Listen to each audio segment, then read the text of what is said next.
Make sure you subscribe to our channel by clicking on the red subscribe button. And to never miss another lecture from Miracle, hit the bell icon to get regular updates on English literature.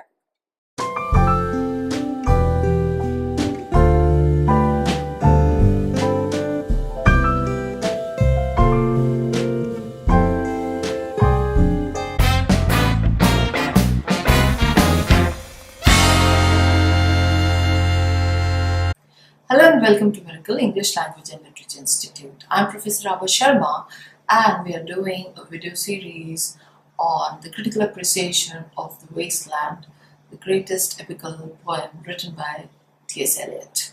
I've already made videos on the mythological background, then 4 videos in the first part, the burial of the dead, and then 2 videos in the second part, a game of chess, and again one I have already made on the fire sermon, and this is the next one in the series, so do go and watch all of them to have a better understanding of this video. In my last video I talked about Sweet Things Run Softly Till I End My Song, the refrain from Prothalamion of Spenser, I suppose, and today we will continue where I left from Unreal City. He's repeating the phrase from the burial of the dead. Unreal City are all artificial metropolitan cities, too much mechanical and materialistic. So he says there is so much traffic that even the fog has become brown. So it is all dirt everywhere because of the increasing or encroached materialistic life. Then he says, under the brown fog of a winter noon, Mr. Eugenides, the Smyrna merchant, unshaven with a pocket full of currants, CIF London documents at side, asked me in demotic French to luncheon at the Cannon Street Hotel, followed by a weekend at the Metropole. So in this Unreal City, that is London, the protagonist, Tiresias, meets a person, Mr. Eugenides, who was a merchant. So this merchant was previously mentioned by Mrs. Sosostris by one-eyed merchants. So maybe they both are same. So this merchant is from Western Turkey. Turkey was the center of trade for export and import, and that was one of the seat for Christianity, also main seat of Christianity. And Smyrna is one of the churches out of the 7 churches mentioned in New Testament. So this man calls him for lunch in a very fashionable hotel, Cannon Street Hotel, which is some miles away from London. He spoke in demotic French, that means the slang language, that is not the actual language, the different form, the rustic form of a language. As in the second part, a game of chess, we've already studied that the time of work begins at 9 o'clock. That means a person becomes dead, lost in one of the city buildings, multi-storied, the skyscrapers. And then at the violet hour, at the dusk, he gets free from his office. That is, at the violet hour, when the eyes and back turn upwards from the desk, when the human engine waits like a taxi throbbing, waiting. It says that when the man, right from the morning till the violet hour, is working on the desk with the back bent, he straightens up and, like a taxi throbbing, waiting, his human engine also gears up, starts up, and he wants to escape from this building where he was working. So now the protagonist, Tiresias, explains when the man becomes free from his office and he rushes towards his home. For Tiresias and his stories of being a male and the female, please refer to my first video on mythological background, because Tiresias is the protagonist who lived as a male for several years, then female, and then again as a male. He's blind, he is immortal. So he says that he can well imagine the scene, what will now follow. So he says that all these people, they go home. There are very beautiful lines here, at the violet hour, the evening hour that strives homewards, and bring the sailor home from sea. The sailors, they come home from sea.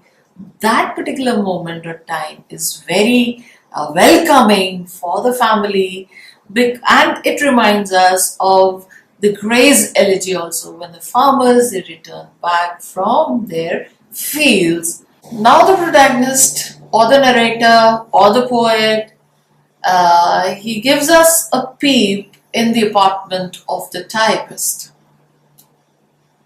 He says that the typist who had left home for work in the morning, when she comes back, she clears the breakfast table because she left as it was. And she takes out her drying clothes in combinations which were drying up till the last rays of the sun. That means there was no one to collect in between when they were dried up. So she comes, she clears the table, she collects and keeps in pile her clothes on the divan, which was her bed in the night. He talks of the working class of the 20th century who do not have bigger apartments, they have sufficient for themselves. Now the dinner will be served from the tinned boxes. That means there is no time to cook. All the time is exhausted in the offices. As expected by the protagonist, by the narrator, a man comes in. He is the clerk who sits in a small office, but being a clerk, the arrogance sits on his face like a hat which is on the head of a Bradford milliner. So his arrogance and his bold stare is so well narrated in these lines. When Typist notices this man coming and to the apartment of the typist, he can well imagine what will follow. The typist and the clerk, they have a physical sexual relationship, but this has no meaning. It is totally mechanical and it is unlively. It is like he's assaulting a dead body. So the clerk has his wish done and then he gropes his way through the stairs which are unlit. That means their relationship is quite illegal. Everything is done in dark. Even the typist doesn't bother about her departed lover. She straightens her hair and then puts a gramophone on. That means the relationship is totally mechanical. Eliot wanted to bring this lusty relationships of the modern society. He says that when lovely woman stoops to folly and paces about her room again alone, she smooths her hair with automatic hand and puts a record on the gramophone. Lovely lines. When lovely woman stoops to folly, she stoops to conquer. See, so contrastive. The play by Oliver Goldsmith, she stoops to conquer. And here it is, lovely woman stoops to folly. Even W.B. Yeats in his A Prayer for My Daughter says, beautiful women eat crazy salad with their meat. So in this section, we see so many allusions, so many texts precipitated from the past, like Vicar of Wakefield, written by Oliver Goldsmith, even she stoops to conquer. Again, the music creeps up, that is from the Tempest of Shakespeare, the mourning, etc. And the songs about the daughters of Thames. The street of London are named after the three daughters of Thames, River Thames.